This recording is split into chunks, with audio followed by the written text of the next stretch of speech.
ایک دن آدھی رات کو میرا نوکر میرے کمرے میں آ گیا۔ میں نے اسے اندر بلا کے ایک کام کرنے پہ مجبور کیا، لیکن جب میرا بچہ پیدا ہوا تو سب نے مجھے گھر سے نکال دیا، کیونکہ وہ بالکل اس نوکر جیسا تھا۔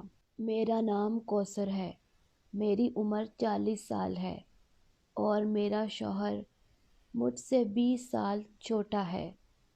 ہمارے خاندان کا یہی رواج ہے، اگر بیٹی کی شادی خاندان سے باہر کریں گے تو اس کے جہیز میں بہت جائیداد دینی پڑے گی، اس لیے بیٹی کی شادی خاندان میں کر دیتے، چاہے عمر میں کتنا فرق کیوں نہ ہو۔ میری شادی 10 سال پہلے شاہ زمان سے ہوئی۔ اس وقت زمان کی عمر 10 سال تھی اور میری عمر 30 سال تھی۔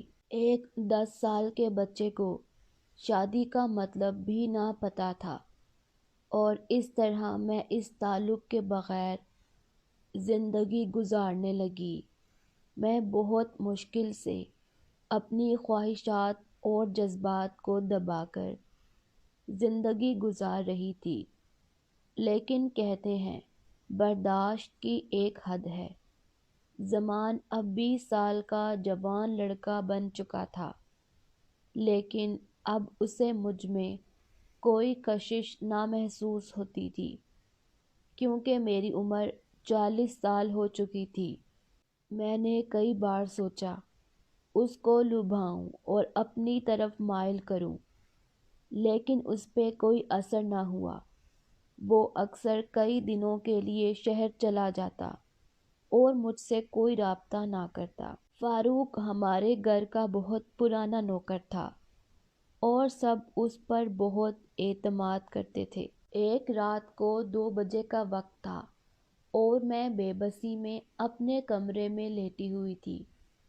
میں نے کھڑکی سے فاروق کو دیکھا اور اسے اپنے کمرے میں آنے کا اشارہ کیا۔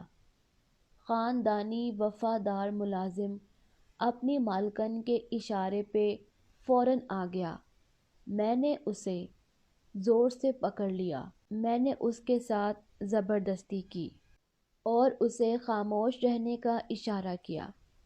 آخر وہ بھی ایک جوان مرد تھا۔ میرے جذبات کی شدت کا اس پہ بھی اثر ہوا، اور اس رات پہلی بار میں نے اپنے جذبات مٹائے۔ اس رات میں نے سوچا اب آئندہ ایسا کوئی گناہ نہیں کروں گی، لیکن رات ہوتے ہی مجھے ایسا لگتا جیسے کوئی نشہ ہے جس کے بغیر میں مر جاؤں گی، اور میں فاروق کو بلا لیتی۔ فاروق کا رنگ بہت زیادہ کالا تھا اور میرے شوہر کا رنگ بالکل صاف تھا۔ کچھ دن بعد مجھے معلوم ہوا میں ماں بننے والی ہوں۔ سارے خاندان والے بہت خوش تھے کہ ان کو وارث ملے گا، لیکن زمان اس سب سے بالکل بے خبر تھا، کیونکہ اس نے مجھ سے ایسا کوئی تعلق نہیں بنایا تھا۔ 9 مہینے کے بعد جب بچہ پیدا ہوا تو سارے خاندان والوں نے مجھے برا بھلا کہا اور گھر سے نکال دیا، کیونکہ وہ بچہ بالکل فاروق کے جیسا تھا، کیونکہ اصل میں وہی نوکر اس کا اصلی باپ تھا۔